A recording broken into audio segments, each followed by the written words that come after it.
देखिए समझ लीजिए एक्सरसाइज 7.9। एक चीज और समझ लें, डेफिनेट इंटीग्रल में एक चीज और समझ लें, इनडेफिनेट इंटीग्रेशन को जब हम करते हैं तो इंटीग्रेशन करने के बाद एक कांस्टेंट ऐड करते हैं। मैंने बताया था ये कांस्टेंट ऐड इसलिए करते हैं कि हमें नहीं पता कि उसमें साथ में कांस्टेंट था कि नहीं था। हो सकता है कि डेरिवेटिव किया जब होगा तो वो कांस्टेंट का 0 हो गया होगा। यहाँ पे चूंकि हम डेफिनेट पढ़ रहे हैं, डेफिनेट का मतलब उसकी वैल्यू फिक्स है, तो जब न्यूमेरिकल वैल्यू आ रही है तो हमें कोई कांस्टेंट ऐड करने की जरूरत नहीं है डेफिनेट इंटीग्रेशन में। ये बेसिक फर्क है दोनों में।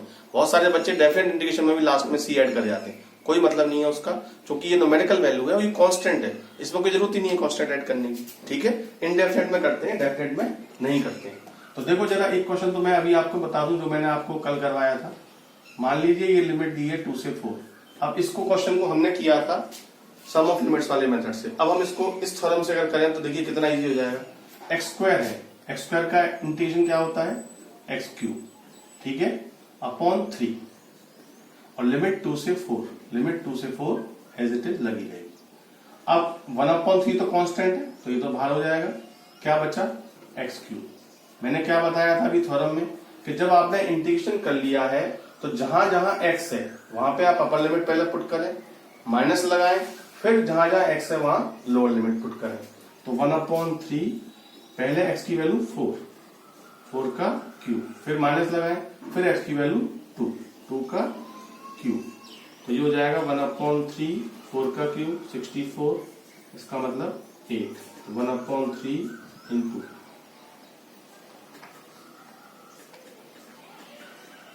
58/3, ये आपका आंसर आ गया। अब बताइए ये जो क्वेश्चन था ये कितना लंबा हो गया था उसके हिसाब से करने के लिए, जब हमने इसको सम ऑफ लिमिट से किया था, और यहाँ पे कितना इजी हो गया।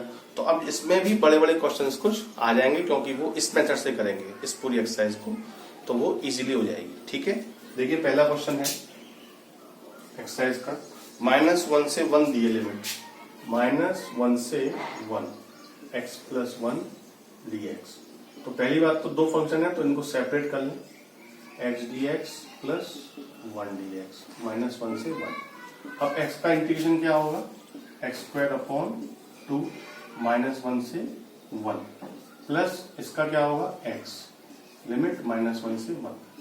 1/2 तो कांस्टेंट है, बाहर लिखा जाएगा, x की जगह पहले 1 रखें तो 1 आएगा, माइनस लगाएं, फिर -1 रखें, जब -1 रखेंगे तो -1 का स्क्वायर भी 1 हो जाएगा, ये भी 1 आएगा, प्लस पहले इसमें 1 रखें, ठीक है, फिर माइनस लगा के -1 रखें तो वो +1 हो जाएगा।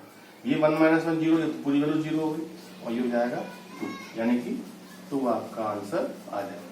डेफिनेट इंटीग्रेशन है तो इसमें सारे आंसर कांस्टेंट में आएंगे, ठीक है, न्यूमेरिकल वैल्यू है, ऐसे इसको करेंगे।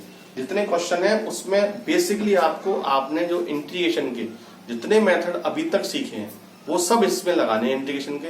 डेफिनेट इंटीग्रेशन है तो लास्ट में आपको केवल उसकी लिमिट पुट करनी है, और लिमिट पुट करने का तरीका मैंने आपको बता दिया, उसको सॉल्व करें, न्यूमेरिकल वैल्यू आ जाएगी। इंटीग्रेशन बहुत हल्के इंटीग्रेशन है, ज्यादा टिपिकल नहीं है। इंटीग्रेशन वही मेथड है जो हम अभी तक सीख के आए, कुछ नया नहीं है इसमें, केवल लिमिट लगाना जो है वो थोड़ा सा नया है, तो इसको ट्राई करें, नहीं आया तो बताएं। ठीक है, इसी में एक मेथड और आएगा सब्स्टिट्यूशन, यानी जब हम सब्स्टिट्यूट कर रहे हैं, सब्स्टिट्यूट करने के दो मेथड हैं। जैसे मान लो लिखा हुआ है e⁻x³ एक क्वेश्चन है,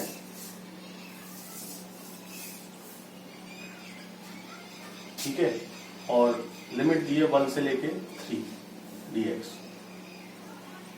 x², ऐसे दिया हुआ है। अब x² x³ है, अब इसको इंटीग्रेशन अगर करें तो हमें x³ को t मानना पड़ेगा थोड़ी देर के लिए, तो लेट x³ = t, तो 3x² dx = dt, तो x² dx 1/3 dt। अब इसमें ये चीज देखें कि 1/3 dt है, जब हम इंटीग्रेशन कर रहे हैं तो इंटीग्रेशन किसके रेस्पेक्ट में कर रहे हैं, x के में, इसीलिए तो हमने कहा था कि जो भी फंक्शन निकल के आए उसमें x की वैल्यू पुट करें, यानी ये जो लिमिट है एक तरह से ये x की वैल्यू है, जब फंक्शन x में है तो ये लिमिट पुट करनी है।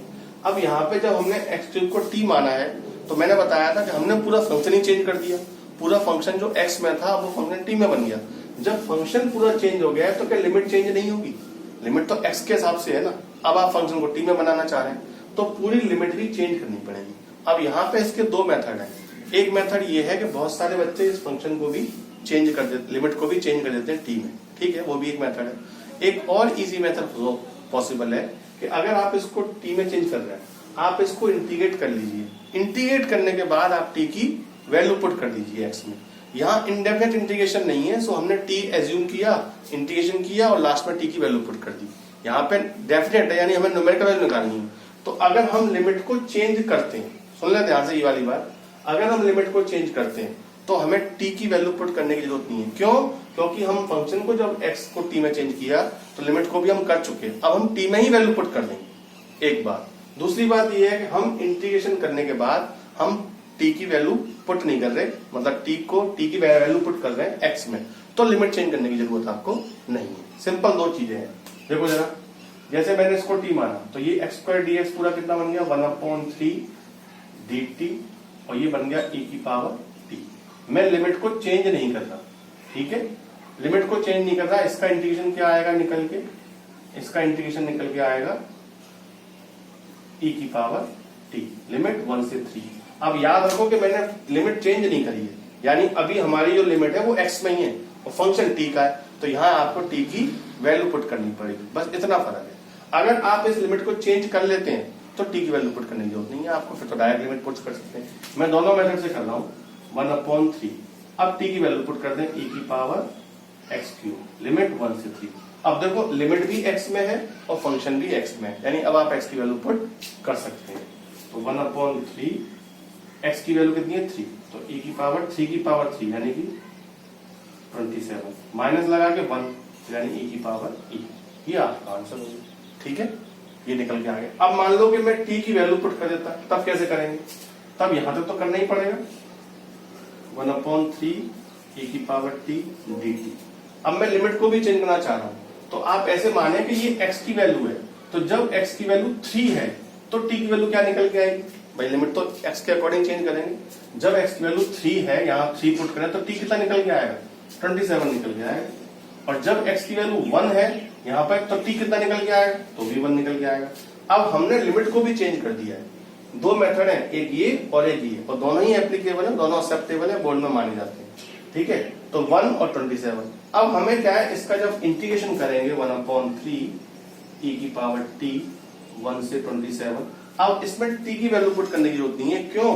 क्योंकि हम t के अकॉर्डिंग पूरे फंक्शन को चेंज कर चुके हैं, फंक्शन भी और लिमिट भी, तो इसमें हम t की वैल्यू डायरेक्टली पुट करेंगे, बस ये फर्क है।